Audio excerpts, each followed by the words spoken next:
What's up everyone, my name is Flame and welcome back to another video. So in today's video, I'm going to go ahead and explain a few misconceptions and why you should or shouldn't be using a tweaked operating system versus what I have discovered in the past few months of testing and various hardware upgrades that I have done to my system right now. So without further ado, let's get into the video. So what I noticed is that when I used a tweaked operating system, the time that I had used it was very unpleasant. Now you may be saying, oh, it's because you used the wrong distribution or you used the wrong tweaked operating system. No, I tried them all. I tried GGOS, I tried Atlas, I tried a bunch of those other guides like Amit, other guides, all that.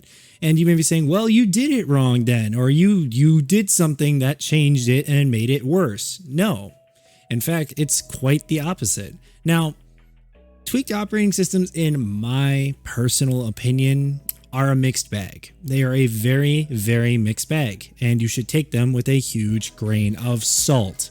And this grain of salt is literally the size of a building. That is how big it should be taken, because man, are people salty when you insult a tweaked operating system that they think works really good for them. And trust me, I know, because I've had people in my Discord that I have had to silence and or just remove because they were so cocky about this one operating system that was better than the other. By the way, if you didn't already, join my Discord, link is in the description. I am active there almost every single week, as much as I can be, despite working and being in other stuff.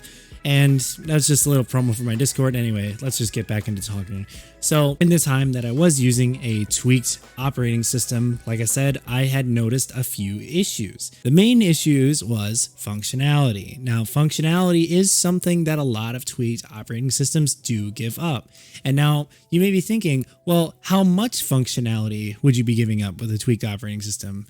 Well, number one, I miss having Microsoft Store apps. Now you may be thinking, well, gee, isn't the Microsoft Store bloatware and so are the apps on it? Well, for example, I could not use my keyboard properly. Now you may be thinking, well, that's pretty stupid. You shouldn't buy a keyboard that has to have software to make it work. The keyboard doesn't need software to work. It works just fine without it, but to get the full advantages of the keyboard and to use the effects and like lighting the way I like it, I do need the program. And unfortunately, it is tied to the Microsoft Store. And when I was using those operating systems, those custom OSs, none of them had the Microsoft Store. And I'm gonna be completely honest with you guys, having the Microsoft Store is very essential to me just for those two things, because it is really, I know it's really nitpicky and it's really stupid, but the three things that I need Microsoft Store for are my NVIDIA driver install to get NVIDIA control panel on the newest driver, to have the keyboard software I want, and Spotify. Now you may be saying, why Spotify? You can download that from the website or use the web version, both of which suck, by the way. I tried both of them. The download that's meant for Windows 7, it can work on Windows 10, but man, is it RAM heavy. And that's the problem with those apps. They're optimized more for the OS that they're supposed to be on, not the one that they're going on, like Windows 10 or Windows 11. Yes, you can download it without the Microsoft Store, but is it a better experience? No. I found that the Microsoft Store version of Spotify used about 400 megabyte less memory than the downloaded version from the website, and the web version used 700 megabyte of RAM in Chrome. Now it's Chrome, so that could just be a Chrome thing, but then if you really look at it, that's just the website using that much because of all the plugins, extensions, and ads and all that other stuff that it needs to load. So is it really worth it? No, in my personal opinion. And then there's going to be some diehard people out there that say, well, I don't have enough money for Spotify anyway, so I don't need it. Or there's going to be people out there that say, well, I don't need that. I can just use the keyboard and have it be the default configuration and look all rainbow barfy and all that. You can, and it's not a problem. And you don't have to be arrogant or cocky about it. But in my personal opinion, I just could not live without those things. I needed those things for my daily use and daily use case scenario. Now, going into another topic I had to reinstall Windows. When I left YouTube, I had a perfect Windows 10 install. And what happens when I tried to install a tweaked operating system and ran it daily, drove it for an entire month? Problems. Lots of problems. In fact, one of the main things that I noticed was that my performance was worse. Now, you're gonna say, what? How's that possible? You're using a tweaked operating system that is meant for gaming. How can it have worse performance than a stock Windows install? Here's a little secret that not very many people or manufacturers are going to tell you that I have found. Stock Windows has a feature that not tweaked Windows does not have, if that makes any sense. Sorry, it's a little sniffly allergies in here today. Anyway, going back to what I was saying. Now, what is that thing? Modern hardware is built off of the stock Windows timer, the stock Windows telemetry to communicate with the components, and the stock drivers. It is not built off tweaked operating systems with the lowest resource usage and no telemetry. In fact, I found that having no telemetry, like from anything, no driver telemetry, no operating system telemetry, telemetry blocks, made it so that I couldn't read temperatures sometimes, or even have weird clock speed issues with like readings inside of hardware monitor or hardware info. They were just all over the place. And then when I did a fresh install, completely wiped out the tweaked operating system, it was fine. There was no issues. In fact, my performance doubled on the stock operating system compared to the tweaked operating system. Now, that could just be user error. Yes, I do realize that. I'm not the smartest person when it comes to using a tweaked operating system because I have not used one, at least yet. I did for a month, but that could have just been total user error. Now, here's the second thing I noticed. The second thing I noticed was not just the performance difference, but the difference between the newest drivers on the newest version of Windows 10 compared to an older version of Windows 10 that's tweaked and has outdated drivers. Now, you may argue that you need a specific NVIDIA driver and no chipset driver and the stock chipset driver that comes with this tweaked OS so that you get the best performance. That is completely untrue.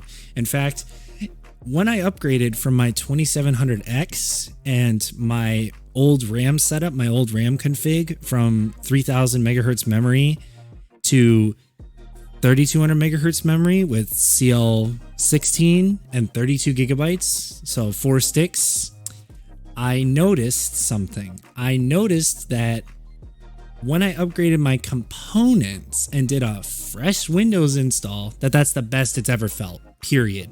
Like, I had not felt a more smoother Windows until I upgraded my hardware. And this comes into my last argument, or my biggest end argument here. People can't afford hardware upgrades, and so they go to solutions that are only temporary, and you're just digging yourself deeper in a hole called tweaked operating systems. Now, are they great for low-end hardware? Absolutely, they are great for low-end hardware.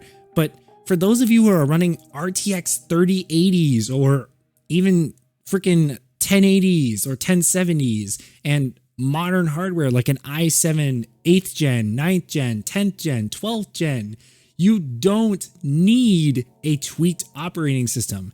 In fact, it is far from it. In fact, I know I just said in fact lots of times in that sentence, but I noticed running Ryzen 5000 especially. So I have a 5600X and I'm running it on the stock config. I didn't change anything at all except for the memory speed. And I went into that stock Windows install that I talked about that I installed after trying those tweaked operating systems. And I'm like, holy crap. This feels amazing. And I haven't even changed anything yet. And so then I did my standard things like debloating and like disabling unnecessary services and tweaking SVC so that it has the least amount of resources used. And I got down to about 1.9 gigabyte RAM usage out of 32. And I'm like, you know what? That's fine. In fact, I even still have Windows Defender enabled on my PC for some sort of virus protection. Now you may be thinking, oh gee, well, Windows Defender takes like 300 megabyte of my RAM and it does random scans. It's awful. Not true, not true. In fact, I did a test with it disabled on my PC, like fully disabled, not running in the background, not doing anything, and enabled on my new Ryzen system. And the one big huge takeaway I had was I gained about 2 FPS and 200, 300 megabyte less RAM usage. Is that really worth it?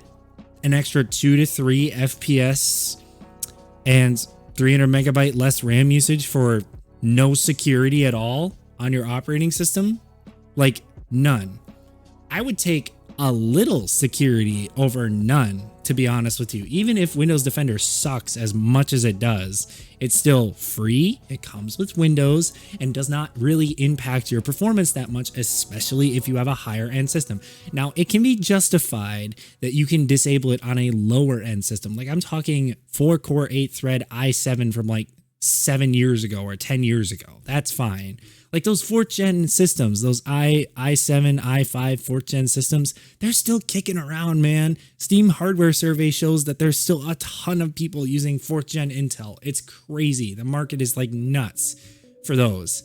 Like I know in third world countries and in less fortunate places, people are using those as a way to get by and shoving like a 1050 Ti in or a 1650 and like 12 gigabytes of RAM, mismatched configuration, doesn't matter. They're using it and it works. Hell, I gave my brother a Dell Optiplex that I bought for $75 and I shoved a 750 Ti in it and he has been gaming on it and using it ever since and he loves it. And I can tell you this right off the bat, when I was using that system with an SSD installed in it, even a SATA SSD, not a PCIe Gen 4 SSD like I have in my system right here, it was fast and it still felt very responsive, even though it was only running at like 70 FPS.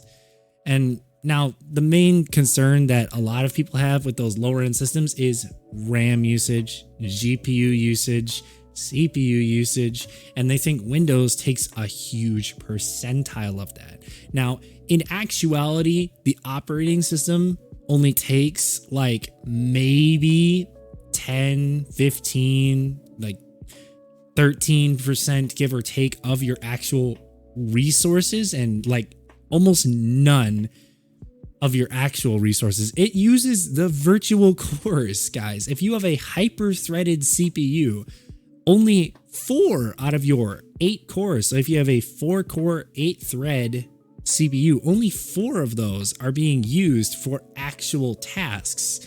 And the other 4 are just virtual cores that the operating system runs off of. In fact, I didn't know about this until a few weeks ago, but Windows almost entirely runs off of virtualized cores.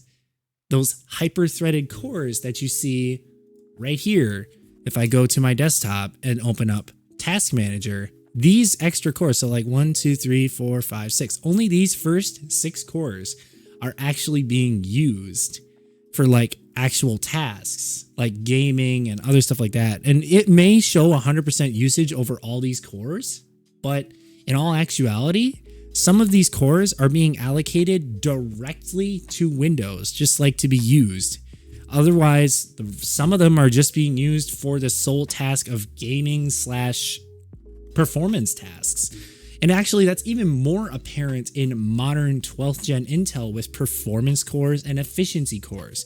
The performance cores are the cores that are here. So let's just say I have a 12 core 24, I don't know what the SKUs are right now for 12th gen, but The amount of cores that it lists without the hyperthreading, or how many performance cores it has, those are those cores that are going to be used for gaming.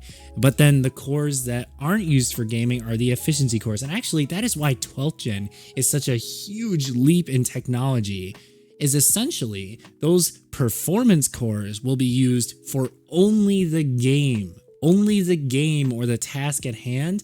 And on the efficiency cores, everything else is going to run in the background. So like on your efficiency cores will run your web browser, Discord, OBS, you name it. It will just run on those efficiency cores. But for Ryzen, it's a little bit different. So what Ryzen does is it splits the CCX in half. So one CCX is going to be used for gaming and another CCX is going to be used for just random background tasks, and it's constantly switching between these two. In fact, I can show you a good example of that right now if I open up Ryzen Master, which I know a lot of people are using right now. And as you can see, I'm not sure if there's a visual I can give here, but there's two CCXs or whatever. I don't know. Just give me a second. Let's see if I can find this. Apparently it doesn't show it anymore, but essentially, oh, it does show it. Okay, so as you can see here, my CCX 0, and these are all my cores right here, which are barely being utilized at all because all I'm doing is just recording. But as you can see, there's a CCD or whatever this is, or a CCX. So Ryzen has an architecture which uses a split core architecture or something like that. I forget what it is, but essentially you're only using so many cores for gaming and so many cores for just regular everyday tasks. And the only time where they're all being used at once is when you are doing a performance intensive task. Like I'm talking shoving all that performance at once at the processor, which is actually either an AVX workload, AVX2 workload, which is meant for like 3D modeling, 3D rendering, which usually you shove on your GPU, but sometimes people use their CPU to render. I don't understand that, but whatever. And really, when you're gaming, the cores are hardly going to be utilized at all. And it's mainly just going to be some cores going to be boosting higher, because what I noticed is that the only game that really used all my cores were the games that had extreme textures. Like I'm talking high textures. Like Cyberpunk 2077 took almost 80% of my CPU and like 100% of my GPU when I would play it, because it is that resource intensive. And games like Shadow of the Tomb Raider, which is very CPU intensive, like that pinned my CPU at like 90-80% the entire time I was running the benchmark. But then you take a look at a game like Fortnite, Apex Legends, or CSGO, for example, hardly being used at all. I maybe used it like 15-20%, and my GPU was being used at like 90%. So really, those AAA titles are the only ones that actually utilize your system's power. But the regular titles, like that are light threaded workloads, will only use a certain number of cores and a certain number of threads. They will not use your entire CPU. And this is another argument where I'm going into that says, ooh, turn off hyperthreading and you will get better latency. That is 100% true. You will get better latency, but you're also going to notice something else. Everything is going to run a lot slower. Now, games will feel great. Like you will just feel amazing when you move your mouse around, like go back, forth, up, down, left, right, whatever. It'll feel fast. It'll feel responsive. But doing everyday tasks while gaming, then you're going to notice the slowdowns and you're going to be like, this actually feels worse than it did before. And well, that's what you get for disabling your extra hyper-threaded cores that you paid money for, by the way. You paid money for that. You did not pay for a 6-core CPU and 6 threads. You paid for a 6-core 12-thread CPU, or a 8-core 16-thread CPU, or a 12-core 24-thread CPU, or vice versa. You know, keep going around. Now you could call this a rant video technically about why I don't like tweaked operating systems, but the main factor to take away is that you really aren't missing out if you have a higher end system like this, like a 5600X. And I don't have a high end GPU right now. I only have a 1660, but it's enough for me, guys. Like, I don't do that much gaming, and I can still use this 1660 to stream and play games just fine at my monitor's refresh rate, and it feels great. The 32 gigs of RAM is only because I stream, edit video, and multitask. Like, I think I have 10 Chrome tabs open, Discord, and I have a voice mixer program open for my audio, game audio, and my Discord audio and my microphone audio like I am now. It doesn't all just go through my audio interface, it also goes through a mixer program that I have to use, because otherwise it'll make everything sound worse and just like unmatched and uneven. And really, the only thing I've done to this operating system, I'm going to turn off my camera for a second so you guys can actually see, is I just uninstalled all the bloatware. So the only things that are on here are regular things like just Windows stuff, Spotify, games, speed tests, Snip and Sketch. I don't get why people don't use Snip and Sketch. It is superior because all you have to do is you have to just press Windows Shift S, and you can do a screenshot, or just press the print screen button and you can do a print screen just like that. It probably didn't show that because, you know, it's stupid. But going into it, yeah, no bloatware, none of that. And I really only did 2 registry tweaks on this operating system, and I'm going to show that in another video when it comes back. So if you guys are still thinking about downloading a tweaked operating system, maybe you should wait a bit, and you should consider the fact that if you have modern hardware, maybe a tweaked operating system isn't right for you. Anyways, thanks for watching. I know this video was all over the place, and I'm not really going to edit it. I'm just going to upload it to my channel, and it's really just a video explaining why I don't have tweaked operating systems on my machine and why I dislike them, and maybe why you should consider not having a tweaked operating system. And I hope this video was very informational to you, and that I can come back making some more YouTube videos. If you guys have any suggestions for YouTube videos, please put them in the comments. I'm not stopping tweaking. I'm still tweaking, all right? But I'm toning it down a little bit because I figured out some better ways to do things. So anyway, thanks for watching, guys, and I'll see you guys in the next video.